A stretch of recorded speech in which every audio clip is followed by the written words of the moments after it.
So we were talking about epidermis. In the layers of epidermis, all the 4 and 5 layers, 4 layers in thin skin and 5 layers in thick skin, at least 4 cells can be recognized. The keratinocytes, melanocytes, Merkel cells and Langerhans cells. Out of this, the melanocytes, they are the melanin producing cells.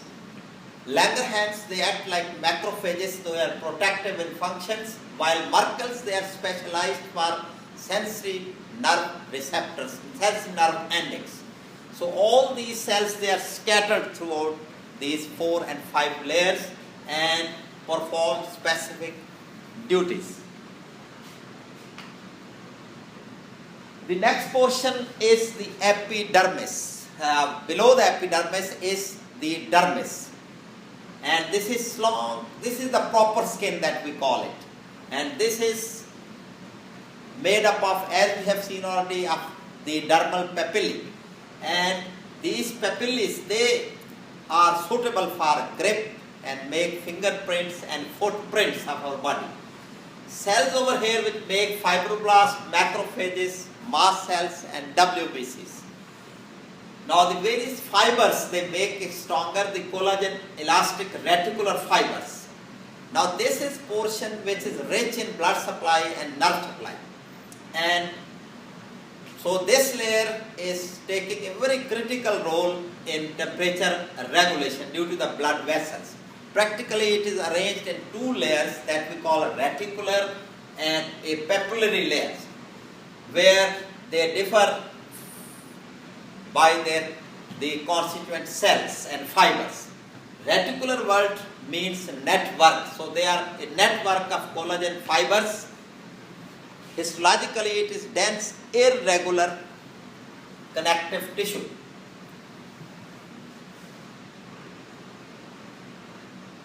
So we can recognize the 2 layers of the dermis over here, the papillary layer making the dermal papillae, while the reticular layer made up of the fibrous dense connective tissue.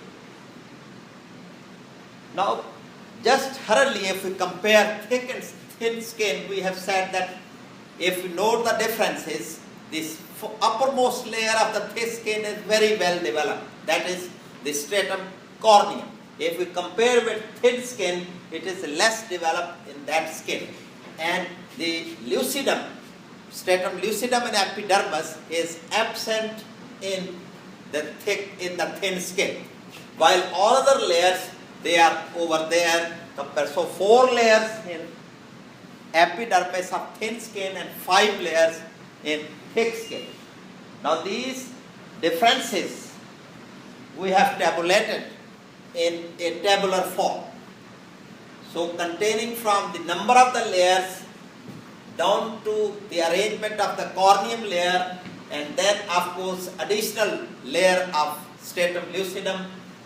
While another important thing for thick skin is that, like you see your palms, it is having no hairs. Hairs, the sebaceous glands, they are missing over there, while this thin skin is rich. And the thinner skin in the body that we see in upper lip. The third portion of this is what we call hypodermis. Subcutaneous, or we call it the superficial fascia also. So this is an area where the fat is stored. So it is a fatty layer. It is a storehouse for fat.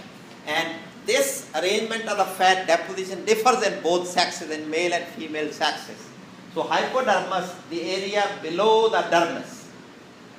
Now another important mechanism that we differentiate our bodies, the color of our skin.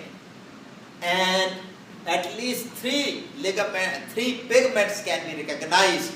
The most important one is melanin, from the Greek word black.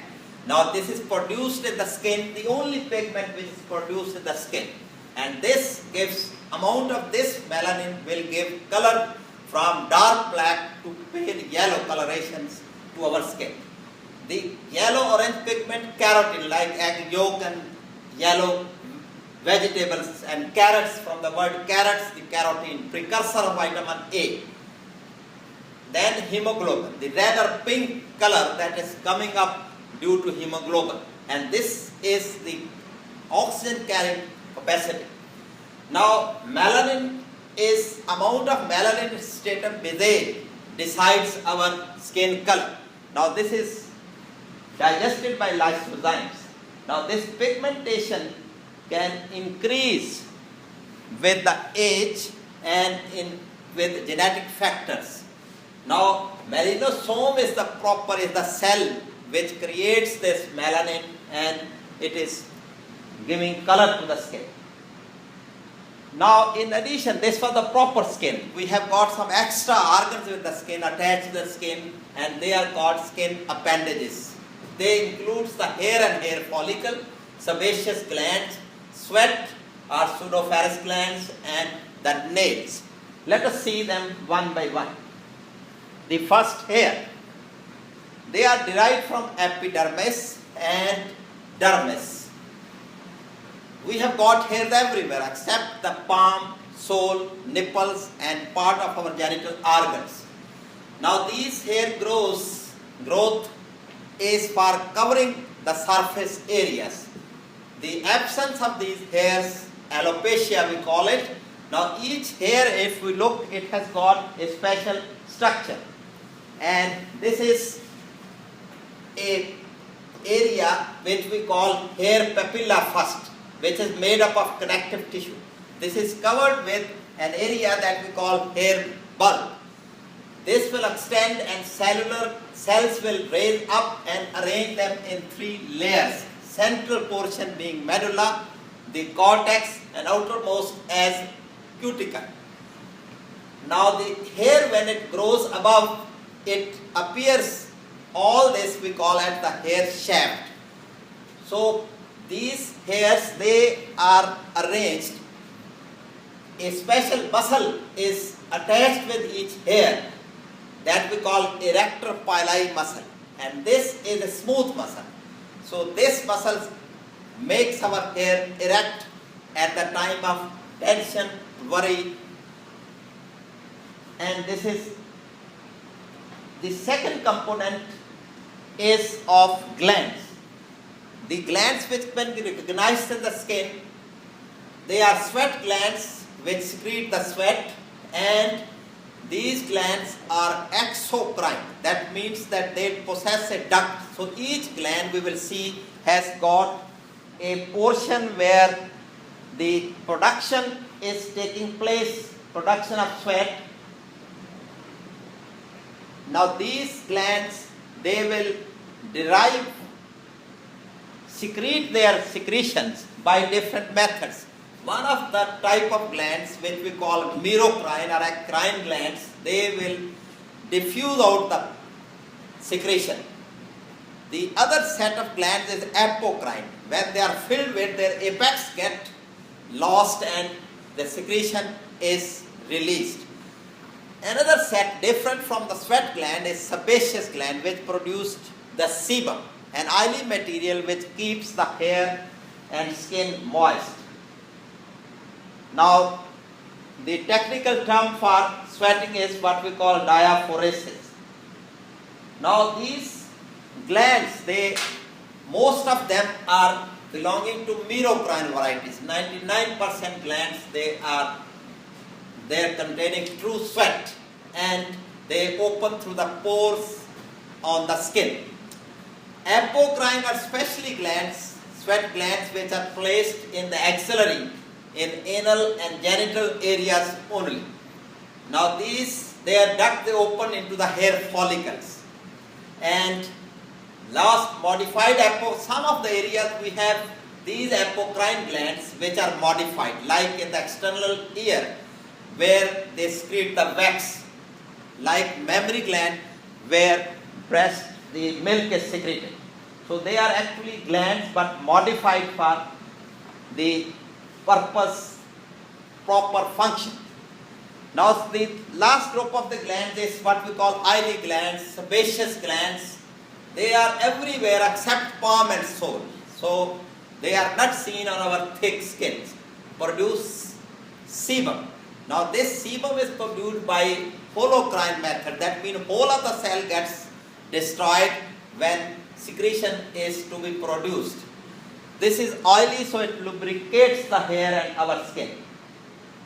So in this slide we can see that this gland has got two portions. One is what we call secretory portion, where the secretion is taking place. Another is duct of the gland, which opens into the through the epidermis. It will open on the surface of the skin through a pore. So this is what we call the exocrine glands. The glands putting the excretion out through a duct. The other appendages out of other extra organs is nails. Now these nails, they have also a special character. They are on the dorsal surface of our fingers and of course in the hands and feet, toes. They grow from nail matrix. If we see a common in a gross structure, we can recognize some of the part of the nail. One of the portion is a half moon shaped portion that we call lanula. And this is covered by an area that we call epinecium. Now this body of the nail and the free edge of the nail, this nail grows towards the free edge and we cut the free edge of the nail. Structurally we can recognize that nail bed is the portion where the capillaries, blood capillaries, they are richest. So we can see the color through the nail. And this indicates the status of the health. Now another important appendage of the skin is what we call sensory receptors. There are many receptors, but at least two are to be recognized. Sensory receptors are one of the appendages. There are many sensory receptors, but at least two are to be recognized. They are part of our neurosensory mechanism system. They receive the information and will send it back to spinal cord so that we can perceive them. One of the group is what we call Meissner's corpuscles. They are consisting of a papilla with surrounded by Schwann cell, and they collect the information of touch and will carry it to the spinal cord. The other one that we call Pacinian corpuscles, which are there to detect the vibratory movements. And this vibration and pressure movements, when we press the skin, is through these Pacinian corpuscles. It has got a central dendrites and it will go. The others to recognize, to name, for example, we have Ruffini corpuscles. They recognize the warmth of the body. Then we have Cross corpuscles that will recognize the cold, that are the cold receptors. Now overall on the skin, due to the fibrous arrangement, the fibers, we have a development what we call cleavage lines or the Langer's lines. They are very interesting that these lines, they correspond to the alignment of collagen fibers within the dermis. Now the benefit to study this, it was introduced by one of the anatomists in 1890 to 1887, and now the benefit is that if during surgery, if we cut across these Langer lines, the scar formation is minimal. So wound heals better and scar formation is less. Then some of the aspects of the importance of skin, we have talked that it is essential for life. If it burns to more than 50%, we cannot survive. In the burn case, we have to estimate what percentage of skin has burned up. Basically, a simple principle was principle of palm of the patient. With that we can measure. One palm is usually 1%. Other is the rule of 9. We have divided all areas. For example, the face area in front 9% and from back also 9%. Similarly, the limbs, they are 9%. Front and back, and our legs are 18%. So this gives calculation to the area burned out. Practically, when we see the burns, these 3 degrees of the burns are to be recognized and they carry clinical impact. If epidermis is there burnt up, this is first degree and only redness will appear. If if we have got with epidermis, dermis is burnt up, then we have what we call second degree of burn. Now there will be blister formation. It will be filled with secretions over there. Third degree burn, full thickness of the skin along with epidermis, dermis and part of the hypodermis. So this is the most dangerous. When dermis and epidermis they get burnt, of course the painful sensation is gone because dermis contains the nerve fibers.